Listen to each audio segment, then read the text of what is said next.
Quelques heures après l'accident, il ne reste que des éclats de verre. Difficile d'imaginer qu'une autre personne a perdu la vie sur l'autoroute 50. Mon Dieu, il y en a bien Ils devraient souvent. mettre un mur de béton. Ouais, ça mène en fou. C'est sûr que c'est dangereux. Vers 2h15, un automobiliste qui circulait en direction est a perdu la maîtrise de son véhicule. Il a alors percuté une autre voiture qui circulait en sens inverse. Une passagère de 24 ans qui se trouvait à l'arrière de l'autre véhicule a été éjectée. Elle n'a eu aucune chance et son décès a été constaté à l'hôpital. Les deux autres occupants ont subi des blessures sérieuses, mais on ne craint pas pour leur vie.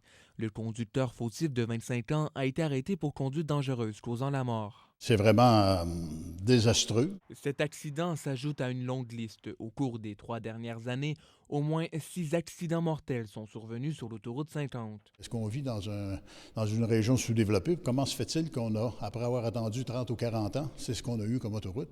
La réponse est que le gouvernement avait les moyens de nous offrir ça, il semblerait. Sans parler des coûts faramineux pour les services d'urgence de ces petites municipalités. Nos pompiers doivent sortir avec les pinces des incarcérations pour prêter main forte aux policiers et tout ça. Alors, c'est des argents additionnels qui sont dépensés sur une base régulière. Alors, ça vient qu'à représenter un fardeau financier quand même assez grand.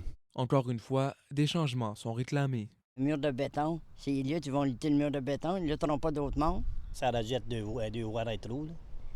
Je pense que ça pourrait être ça, là, cet été, mais je sais pas c'est quoi l'idée d'avoir fait une voie. C'est pas simple pour nous autres d'avoir une autoroute comme ça, aussi mortelle. Le député du secteur, Alexandre Iraca, n'était pas disponible pour une entrevue. Un coroner s'est rendu sur place et pourrait demander des changements. L'homme arrêté, lui, devrait comparaître lundi au palais de justice de Gatineau. Ici Jérémy Bergeron, Radio-Canada, à l'Ange Gardien.